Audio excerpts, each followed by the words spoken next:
Hi students. पिछले video में हमने बात किया केमिकल रिएक्शन को हम कैसे पहचानते हैं। केमिकल रिएक्शन हो रही है क्योंकि केमिकल रिएक्शन में एटम्स का अरेंजमेंट बदलता है, लेकिन उस एटम के अरेंजमेंट को हम ऐसे डायरेक्ट तो नहीं देख सकते। उसके लिए हमको विशेष तरीके अपनाने पड़ते हैं। तो हम ऐसे ही डायरेक्ट कैसे जान सकते हैं केमिकल रिएक्शंस हो रही है? उसके लिए हम क्या है, कुछ घटनाओं से हम कुछ बातें से पहचानते हैं। जैसे स्टेट, किसी चीज़ की स्टेट बदल जाए, सॉलिड लिक्विड गैस की स्टेट होती है, ये सब बदल जाए, किसी चीज़ में से गैस निकलने लगे, किसी चीज़ का कलर बदल जाए, किसी चीज़ का टेम्परेचर बदल जाए, कम हो जाए, ज़्यादा हो जाए, तो हमको ये पता चल जाता है कि केमिकल रिएक्शन हो रही है। तो आज हम उन्हीं केमिकल रिएक्शन का कितने टाइप की केमिकल रिएक्शन होती हैं इस पर हम बात करेंगे। और उसमें सबसे पहली टाइप होती है कॉम्बिनेशन रिएक्शन। लेकिन उसके पहले हम एक और खास पॉइंट पर बात करेंगे थोड़ा देर। जैसे कि एस्टिक एसिड है, वो ग्लूकोज से बनता है एस्टिक एसिड, C6H12O6 उसका फार्मूला है और एस्टिक एसिड का फार्मूला ये है। इसका स्वाद मीठा होता है, इसका स्वाद खट्टा होता है। तो इसका मतलब कि ये नई चीज़ बन गई। तो इसका मतलब इसमें कुछ और तरह के एलिमेंट थे और इसमें कुछ और तरह के एलिमेंट हो गए, इसमें कुछ और तरह के एटम्स थे, इसमें कुछ और तरह के एटम्स हो गए, तभी तो नई चीज़ बनी। क्यों ऐसा है?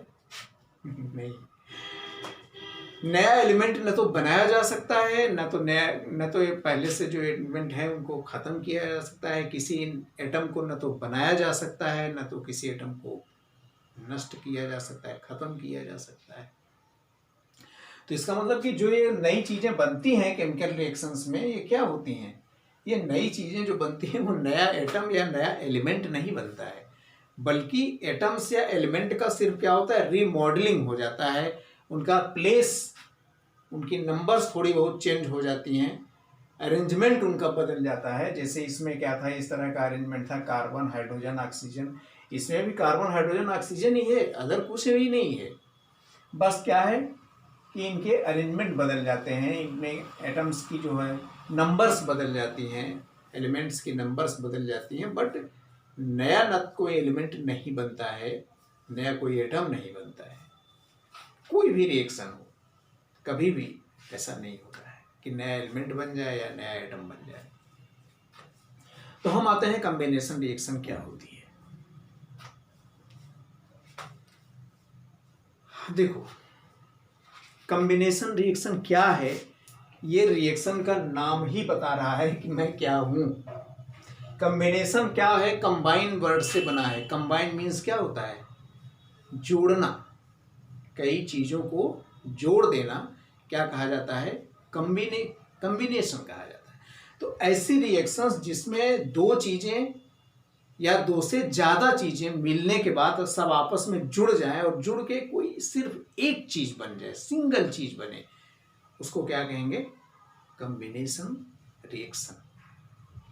मैंने क्या कहा, फिर से ध्यान दो, दो या दो से ज़्यादा चीज़ें आपस में मिलकर जुड़ जाएं और एक चीज़ बने। एक चीज़ नहीं, ये नहीं कहा कि एक चीज़, अरे एक चीज़ अकेली रहेगी तो कैसे जुड़ेगी। दो चीज़ें आपस में जुड़ सकती हैं या दो से ज़्यादा चीज़ें जुड़ सकती हैं। इसका मतलब अगर कॉम्बिनेशन रिएक्शन को डिफाइन करना हो तो क्या कहोगे, दो या दो से ज़्यादा मैटर्स, दो या दो से ज़्यादा मैटर्स।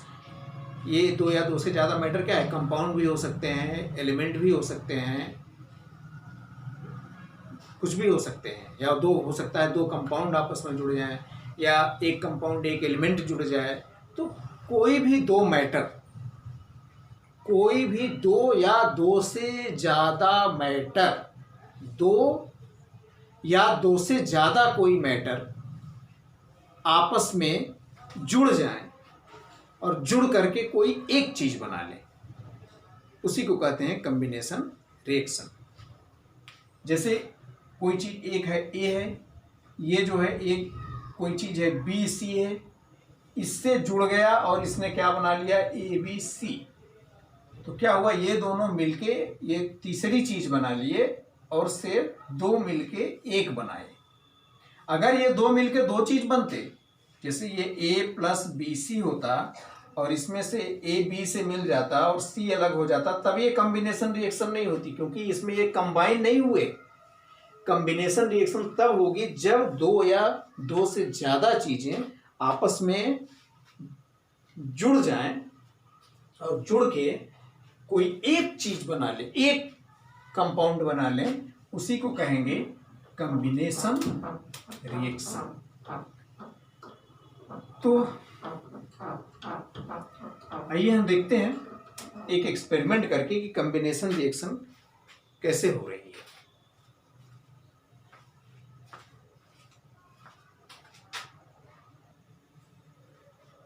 देखिए, ये है मैग्नीशियम का स्ट्रिप।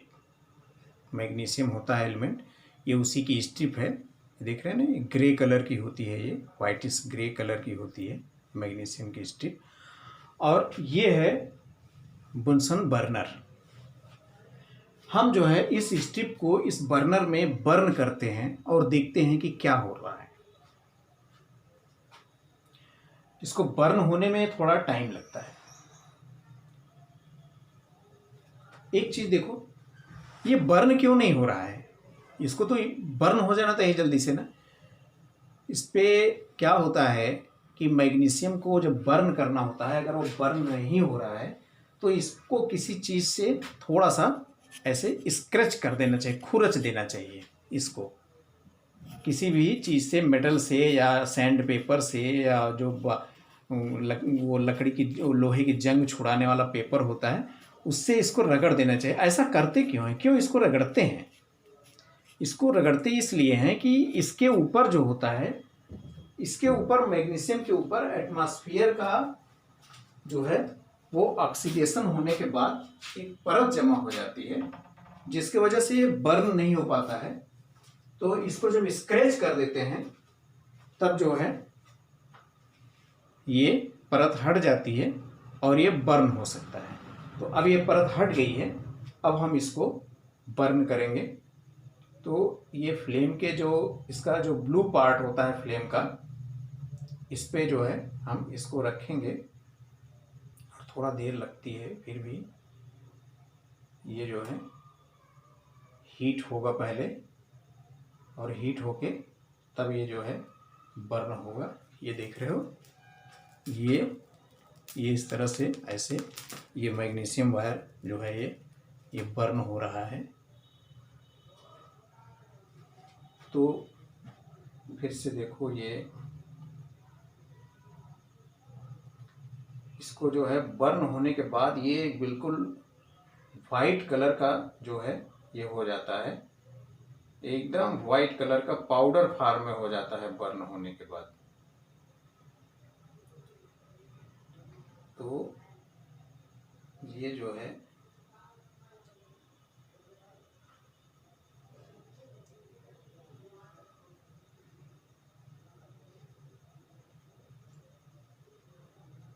ये देखो, ये जो है ऐसे बर्न हो रहा है ना, ये जो है ये, इसको जो है हम ऐसे थोड़ा सा संभाल के रखेंगे, क्योंकि ये देखो, ये बर्न होने के बाद क्या है, ये सफ़ेद कलर का बिल्कुल एकदम ये बन गया है। तो इसको हम देखेंगे, लेकिन उसके पहले हम बर्नर को बंद कर दें भाई, क्योंकि ये जल रहा है गैस से और कभी भी खतरा हो सकता है। तो इसको हम पहले बर्नर को बंद कर देना चाहिए, इसके बाद फिर हम आगे की बात करेंगे। तो देखिए, इसको बर्न होने के बाद हमने जो है कलेक्ट कर लिया है, और कलेक्ट करने के बाद देखिए इसका फॉर्म कैसा है। ये बिल्कुल वाइट कलर का है, और वाइट कलर ही नहीं है बल्कि ये बिल्कुल एकदम, क्या हाथ से अब इसको रगड़िए तो ये बिल्कुल एकदम पाउडर जैसा हुआ है, बिल्कुल पाउडर जैसा हो गया है। देख रहे हैं ना, ये बिल्कुल एकदम वाइट कलर का पाउडर, बहुत फाइन पाउडर, बहुत बारीक पाउडर जैसा ये देख रहे हैं, ये बन गया है। तो ये है। अब हम देखते हैं कि एक इस रिएक्शन में क्या हुआ और ये जो है किस टाइप की रिएक्शन है।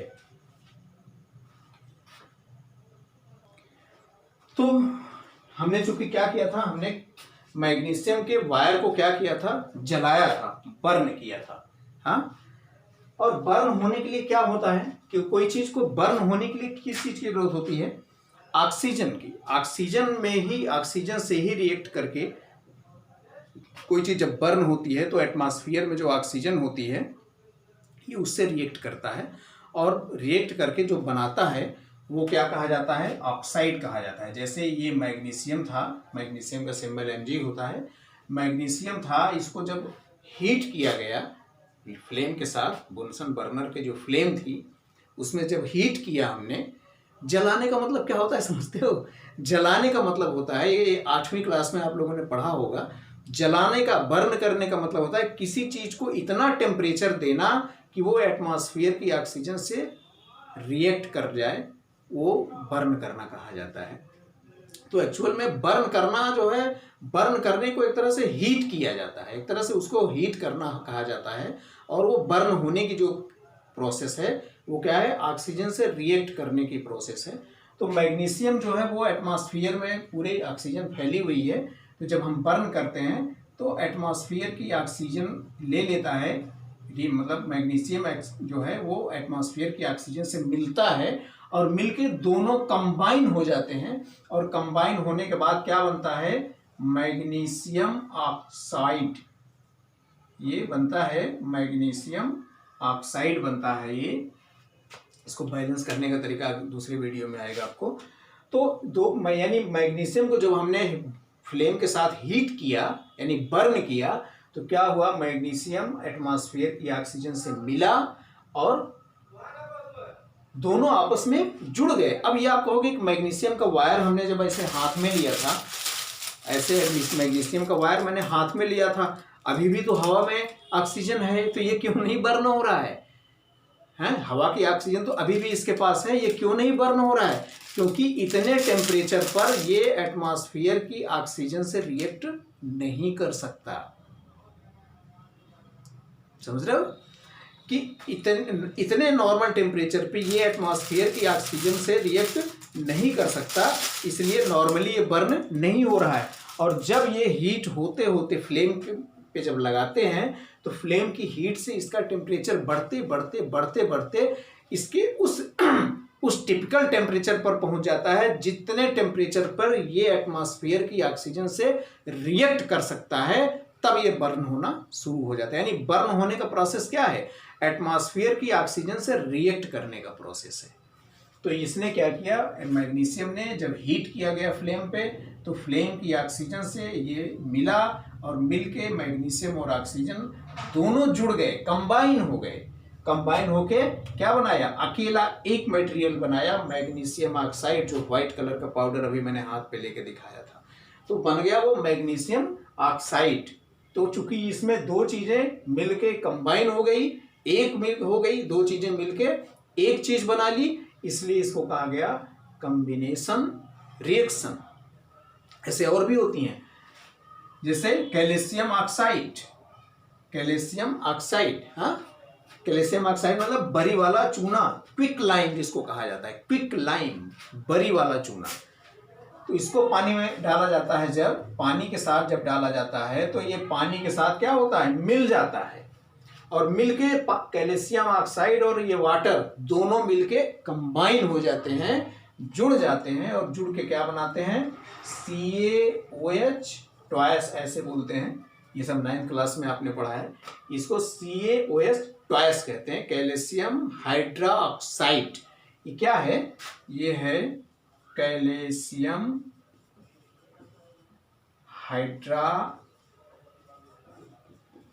हाइड्रोक्साइड। और ये क्या है, ये है क्विक लाइम। क्विक लाइम बरी वाला चूना। तो इसमें भी क्या हुआ, कैल्शियम ऑक्साइड जो था वो पानी के साथ मिल गया और मिल के इसने क्या किया, कैल्शियम हाइड्रोक्साइड बना लिया, यानी दोनों जुड़ के एक हो गए। कैल्शियम ऑक्साइड तो नहीं देखा होगा, क्विकलाइम बहुत कम लोगों ने देखा होगा, बट कैल्शियम हाइड्रोक्साइड तो देखा होगा। क्यों, कितने लोगों ने कैल्शियम हाइड्रोक्साइड को देखा है? नहीं देखा, किसी ने नहीं देखा। कितने लोगों ने तंबाकू खाने वालों को देखा है? तंबाकू खाने वाले, यो मैं नहीं खाता हूं बता रहा हूं। तंबाकू के साथ जो चूना मिलाया जाता है वो क्या है, कैल्शियम हाइड्रोक्साइड है। चूना क्या है, वो जो तंबाकू के साथ, सुरती के साथ जो मिलाया जाता है वो कैल्शियम हाइड्रोक्साइड है। और ये बनता कैसे है, क्विक लाइम यानी बरी वाला चूना। क्विक लाइम को जब पानी में डाला जाता है तो ये कुछ देर के बाद पानी से जुड़ करके कैल्शियम हाइड्रोक्साइड मिला बन जाता है। ये क्यों इसको कॉम्बिनेशन रिएक्शन कहा गया, क्योंकि कैल्शियम ऑक्साइड और वाटर दोनों कंबाइन होके जुड़ गए और जुड़ के दोनों ने सिर्फ एक मटेरियल बनाया, कैल्शियम हाइड्रोक्साइड, इसीलिए इसको कॉम्बिनेशन रिएक्शन कहेंगे। एक हम और एग्जांपल लेंगे, क्योंकि इसमें तो हमने सिर्फ दो मटेरियल ऐसे थे, दो मटेरियल को हमने मिलाया तो कंबाइन हो गए। हम एक एग्जांपल लेते हैं जिसमें तीन मटेरियल को आपस में मिलाएं और तीनों कंबाइन हो जाए।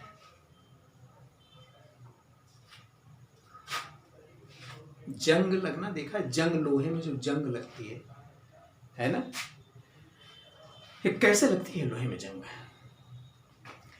ये बरसात में ज़्यादा लगती है, बारिश के सीजन में। क्यों? क्योंकि लोहे में जंग लगने के लिए क्या क्या चीज़ की ज़रूरत होती है? एक तो नमी की, डैम्पनेस की यानी वाटर, दूसरा ऑक्सीजन की, यानी आयरन, ऑक्सीजन और वाटर, ये तीन चीज़ें जब आपस में मिलके जुड़ जाती हैं तो जुड़ने के बाद जो बनता है वही क्या है, रस्ट है। रस्ट, जंग, जो लोहे में जंग लगती है, मूर्छा जो लगता है, उसका देखते हैं कैसे उसकी रिएक्शन होती है।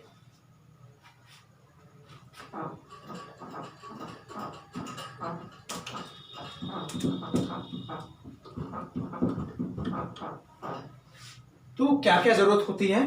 पहले लोहा, जिसमें जंग लगेगी, अगर लोहा रहेगा ही नहीं तो जंग कहां से लगेगी। आयरन है, प्लस इस क्या है, इसको जंग लगने के लिए ऑक्सीजन की जरूरत होती है, और साथ में वाटर, डैम्पनेस यानी नमी की जरूरत होती है। इसीलिए बरसात के सीजन में ही जंग ज़्यादा लगती है, क्योंकि बरसात में एटमॉस्फेयर में नमी ज़्यादा होती है, पानी ज़्यादा रहता है। तो ये तीनों मिलके कंबाइन होके क्या बनाते हैं, जंग बनाते हैं, रस्ट, RUST या SST, मुझे कंफ्यूज है कि इसका स्पेलिंग क्या होता है रस्ट का, देख लीजिएगा आप लोग। इसको कहते हैं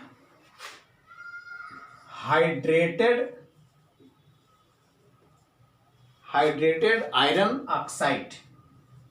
आयरन ऑक्साइड यानी ये आयरन जो होता है वो एटमॉस्फेयर की ऑक्सीजन को और नमी को, इन तीनों के साथ जुड़ करके क्या बनाता है, आयरन का ऑक्साइड बना लेता है। इसको इसलिए कहते हैं हाइड्रेटेड आयरन ऑक्साइड। अभी मैं बताता हूं कि इसको हाइड्रेटेड आयरन ऑक्साइड क्यों कहते हैं, केवल आयरन ऑक्साइड क्यों नहीं कहते। क्योंकि जो इसका फार्मूला होता है, इसका फार्मूला जंग का यानी रस्ट का जो फार्मूला होता है वो है FeOH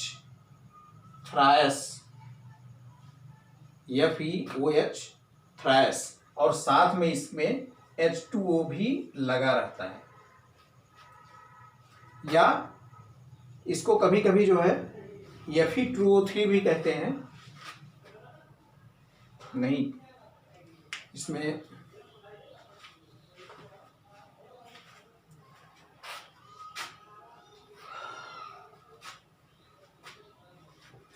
देखो, इसमें कहीं कहीं तो FeOH थ्रायस भी लिखते हैं और कहीं कहीं फेरिक ऑक्साइड भी लिखते हैं, Fe2O3 और साथ में H2O, इसमें H2O साथ में लगा रहता है, इसीलिए इसको हाइड्रेटेड आयरन ऑक्साइड कहते हैं। एक्चुअल में रस्ट का सही फार्मूला क्या है, ये है, क्योंकि ऑक्साइड फॉर्म में होता है ये, क्यों पहले ये बनता है, बाद में ये कन्वर्ट होके इसमें चेंज हो जाता है।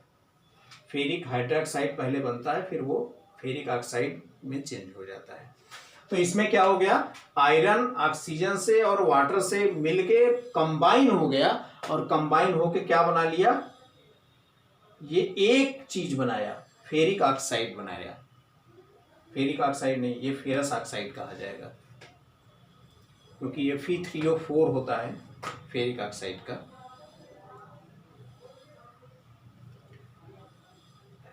तो ये जो है कॉम्बिनेशन रिएक्शन हुई है। अब जो है हम थोड़ा सा और इस पे बात करेंगे, पहले सम टाइम दे।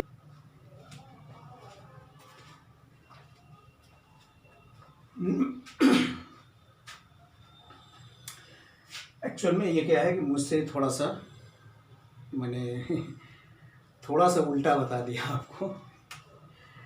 एक्चुअल में फेरस ऑक्साइड जो होता है वो FeO होता है, और ये फेरिक ऑक्साइड Fe2O3 है, और एक होता है Fe3O4, ये मैग्नेटाइट होता है, इसको कहा जाता है। ये आगे चल के इसके बारे में बहुत डिटेल आप लोग पढ़ेंगे, चूँकि ये आ गया टॉपिक तो इसलिए हमने इसके बारे में बता दिया।